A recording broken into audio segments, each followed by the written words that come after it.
Today on Blue 58, the Packers should be doing some looking ahead to 2023 if they haven't started already. So let's do the same. Who is likely to be here for the next season, and what players should the Packers be building around for 2023 and beyond?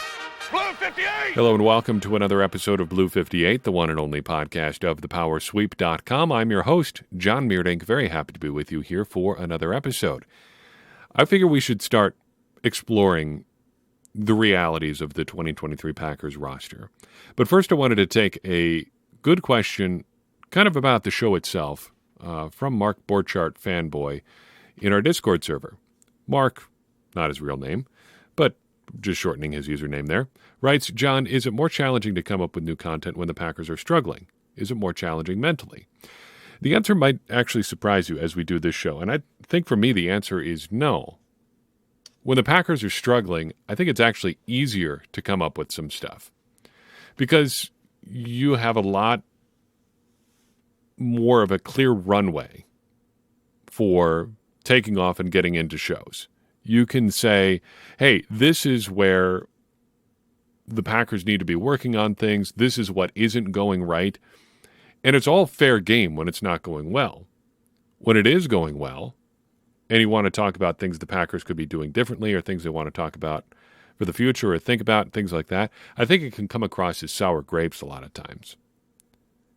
For instance, one of the most challenging seasons for me was the 2019 season. For one thing, I was unemployed for a lot of that season, so trying to get a new job while take care of our brand new baby and do this was a bit of a challenge. And it was a slog getting through all of that at once. But on top of that, the Packers were winning, but they were doing it by winning a lot of close games. And there were some really significant weaknesses with that 2019 Packers team, but nobody really wanted to hear about it because new coach, bunch of new free agents. You had Za'Darius Smith, Preston Smith, Adrian Amos, Billy Turner all coming aboard that season. Rashawn Gary was an exciting draft pick. Darnell Savage there for the first time. You know, it was an exciting team. And if you wanted to talk about things that weren't going well, people got mad at you. And that season ended up not finishing up all that well for the Packers. Pretty embarrassing loss to the NFC, or in the NFC Championship game to the 49ers. But, you know, that season was a challenge because of how that season played out. This year, I think has been a lot more interesting because talking about problems and how you fix them is interesting to me, especially as it pertains to this Packers roster. And I wanted to start with this question because of that very thing.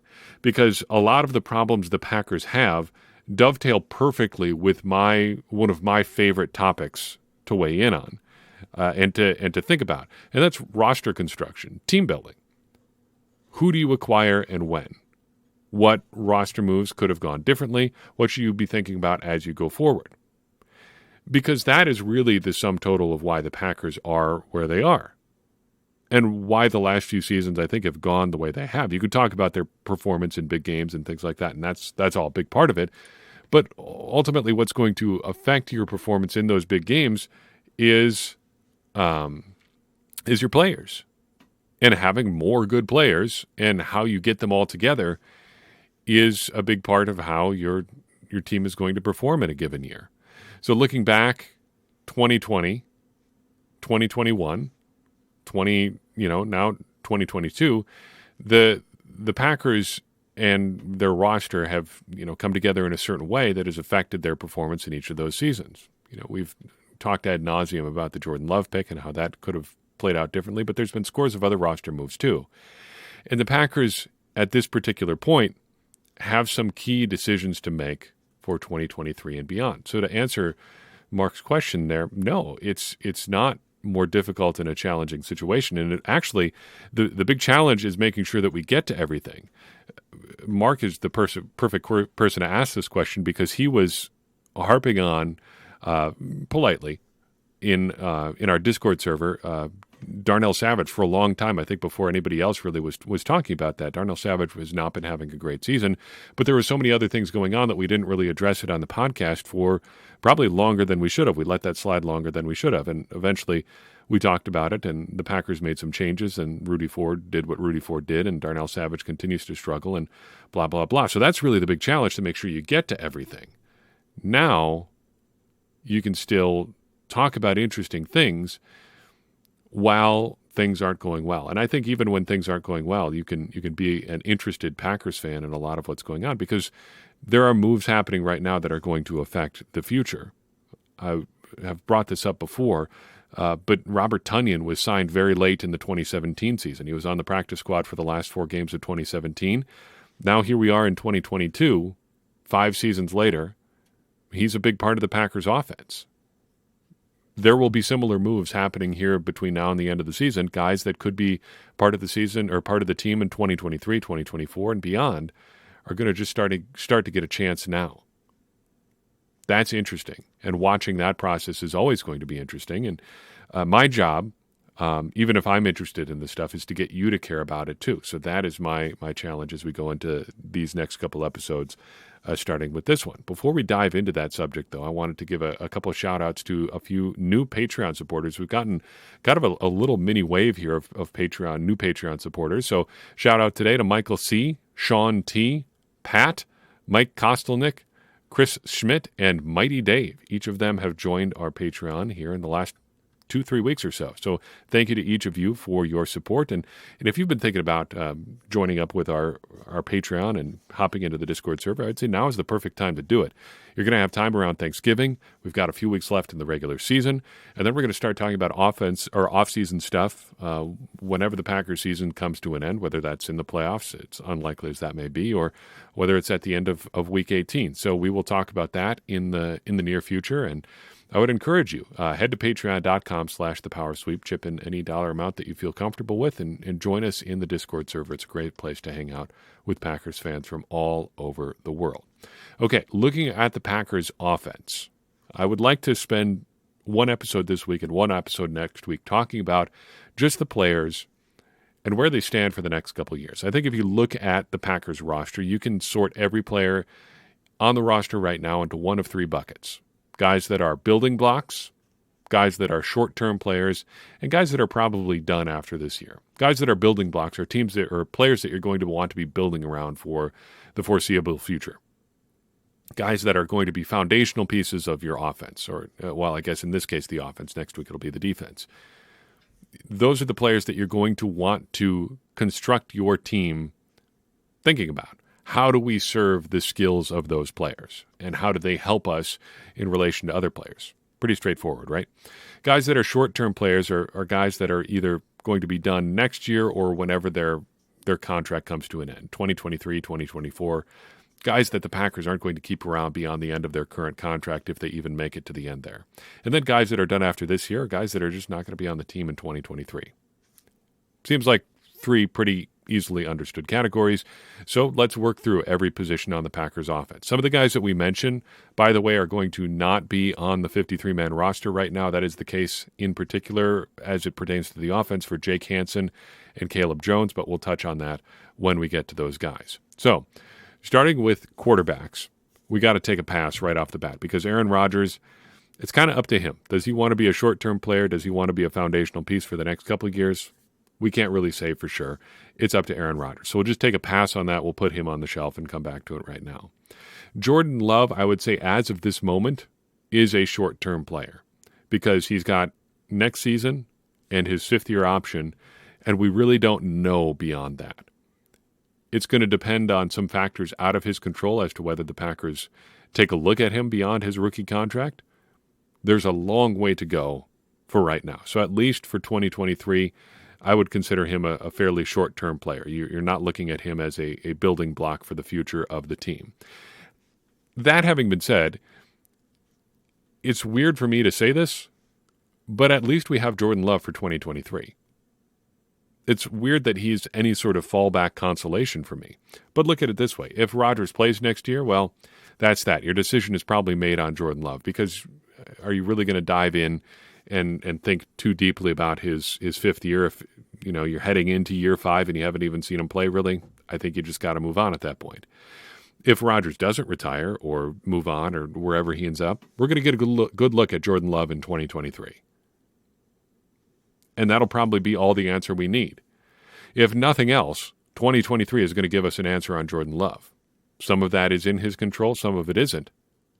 But we're going to get an answer one way or another on Jordan Love. At running back, I think Aaron Jones is done after this year.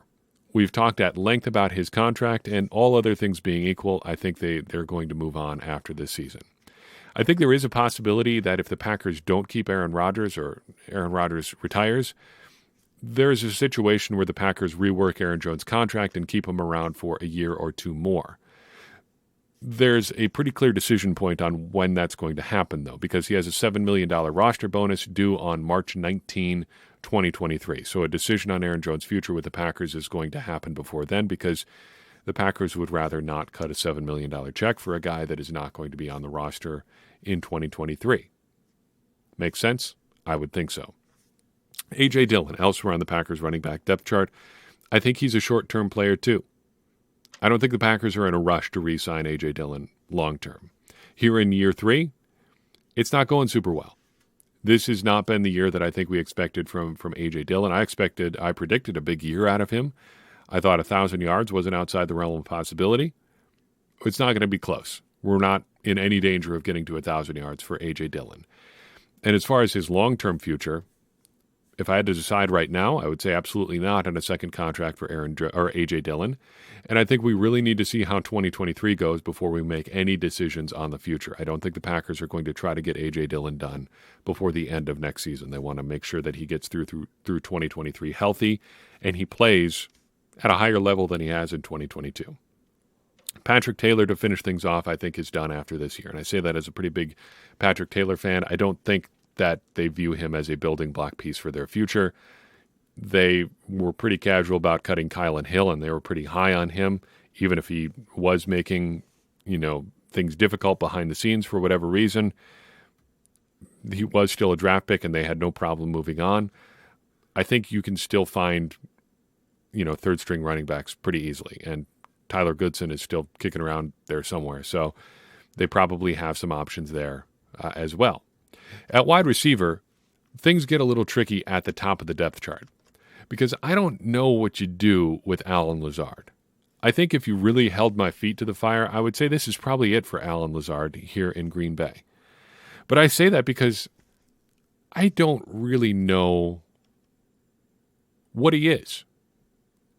He's one of those players that means more to you than he does to other teams. But what does that translate to dollar-wise? What do you do with him? He's an unrestricted free agent after this year. What does a contract for Allen Lazard even look like? Because he does some useful receiver things, but he's not a guy who's going to win a ton of one-on-one matchups.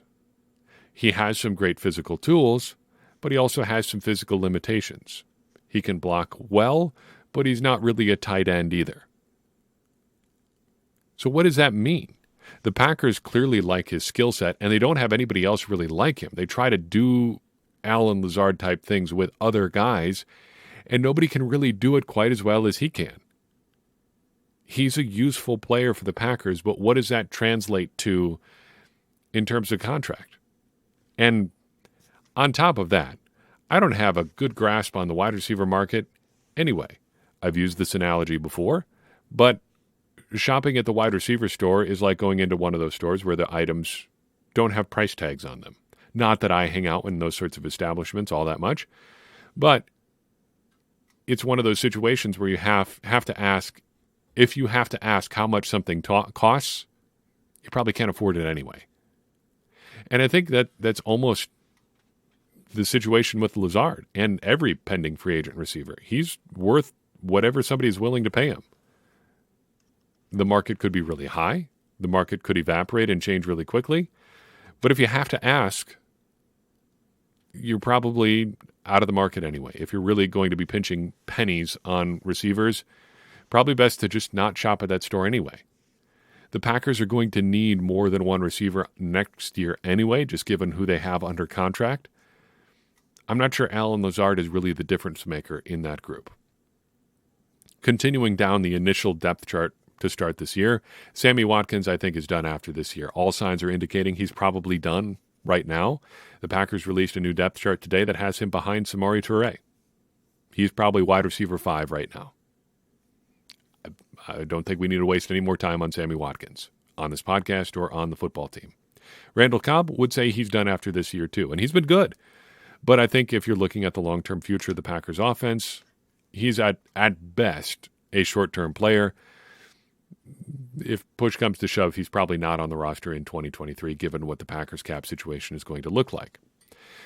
The rest of the receivers, we don't have to spend a lot of time on either, because Christian Watson, Romeo Doubs, and Samori Toure are all building block sorts of players. The first 3, mind you, that we've come to as we've gone through this discussion, they're the first 3 guys that I would feel any amount of comfort building around for the future. Christian Watson obviously has otherworldly physical gifts. Inconsistent though he's been, performance-wise, understandable. Inconsistent though he's been from an injury standpoint, that's understandable too. He has physical tools, the likes of which you almost never see. That level of speed, that level of explosiveness, that leaping ability in that frame is just rare. So hemming and hawing about some of those other things, yeah, it's understandable, but there are just not that many guys out there built like Christian Watson. He's going to be a building block for this franchise going forward. Same with Romeo Doubs. He doesn't quite have the physical gifts that Watson does, but he's clearly a skilled receiver. He's going to be around through the balance of his rookie deal, and that's going to be 3 years down the road at least. You can build around him for the future. And Toure, I think, is a good barometer player. If you're better than him, if you've got somebody who's better than him, you're onto something. If you can't be at least as good as Samori Toure, well, I don't think you should be on the roster anyway. Those kinds of guys are useful to have around. They tell you a lot about the strength of your team. And Toure, if he ends up being the Packers' 3rd wide receiver next year, I think they're in fairly good shape. You'd like some more depth there too, but that's a problem for a different day. Those 3 guys are core members of the Packers receiving group going forward, and I think you're pretty okay with that. At tight end, a couple of hard questions. First, Mercedes Lewis. He says he wants to play next year because he wants to break the record for most seasons played by a tight end. I think he's back, and it's a question of why not as much as why. But he's a short-term sort of player. He's not a foundational piece of your team going forward. Not a lot of upside, but also not a lot of downside either. Known commodities are never bad, and Mercedes Lewis, you know exactly what you're going to get out of him. I think if it was up to me right now, I'd bring him back for 2023, whatever next season is. Robert Tonyan gets to be an interesting question, though. Because if you really stuck it to me, I would say he's probably done after this year. I'm not in a rush to re-sign him because he's not going to get top-of-market free agent money. But he's probably going to want a fairly significant amount of guaranteed money, given that he's 28 right now, and this is probably his last or only big swing at free agency. I think you could do worse than Tonyan, but I think you could also do a lot better. So I would probably let him test the market, and if he thinks he can get a big free agent deal and does, good for him. You can probably find another Robert Tonyan without looking all that hard. It's not to say he's not a good player. There are other players that are about as good as Robert Tonyan. Josiah DeGuara, I think, is very similar to A.J. Dillon. It's not that he doesn't have good physical tools, and I would say DeGuara, relative to his position, is probably having a better year than Dillon is. But, I mean, what is the ceiling for Josiah DeGuara? Kind of a hybrid fullback tight end, H-back sort of deal. Pretty decent lead blocker. A guy who could probably stand to be a little bit more involved in the offense, but doesn't really give you a whole lot that you're like, yes, this is absolutely something we should be doing with him either. You could do worse, but you could also do better. I don't think I'm in a rush to bring him back either. So another short-term sort of guy. Tyler Davis, kind of in that same boat. Probably somebody you'd wouldn't hesitate to replace if you could, but he's a known commodity. He gives you high-effort snaps on special teams, and he's just a restricted free agent next spring, so you give him the lowest tender and call it good. If he doesn't come back, I'm not going to lose any sleep over it. If he does, fine. We're going to have roster competition in training camp anyway. Short-term player there. The offensive line. Might as well start with the big one here, and let's talk through all the tackles while we're there. David Bakhtiari is a short-term guy unless he retires. And this may be it for him anyway because his cap number goes way up next year. It's a $13.4 million hit this year, up to $29 million next year. If he was completely healthy, you wouldn't think twice about it because he's only going to be 32 for next year. And if he's playing at a high level, you just restructure that $29 million deal, kick a little bit more cap stuff down the road, and you don't worry about it. You've got an elite tackle. Just keep him around. With all the injury stuff, we got to have some long, hard conversations this offseason. He really has to know where he's at physically. I think he's got to know what he wants. And then you talk from there. But it's going to start to get really expensive to have him around. And it's just the way things go sometimes, but that contract has ended up being a pretty serious albatross for the Packers, which is a real bummer because Bakhtiari not only earned and deserved that contract at the time, but he would have been worth it had he been healthy too. And the Packers are probably in at least one more Super Bowl if he is healthy. Sportsman. Elsewhere on the offensive line, Yosh Nijman, a short-term player to be sure, but that's only because you got a window to decide on him. He's a restricted free agent next spring. Tender him. If somebody offers you a second-round pick for him, I think you're saying, fine, that's great, good for you. We'll take that second-round pick. And then if you don't, you bring him back and decide during next year if you want to extend him. And you probably will because starting caliber offensive tackles with his physical tools are pretty rare, and you got one. So you might as well keep him around. Fellow tackle Luke Tenuta. Raise your hand if you knew that he was on the roster. We talked about him briefly and haven't since. I think he's probably done with the Packers after this year because they've got two other prospects on the offensive line at tackle, Rasheed Walker and Caleb Jones. Both short-termers. I think you wait and see next year. They could be foundational pieces going forward, but I think we're a year away from figuring that out. Walker hasn't really gotten much play. He's been active, I think, for 2 games off the top of my head. But really, he's just kind of redshirting this year. Next year is going to be is he a building block or is he just a guy that we're having around because he had some physical tools and played at a big program? Caleb Jones, nothing to add here other than what in the world is going on with his illness. He went on the non-football injury list with some illness of some sort on October 1st, and he hasn't been heard from since. The Packers really haven't talked about it. What's the deal there?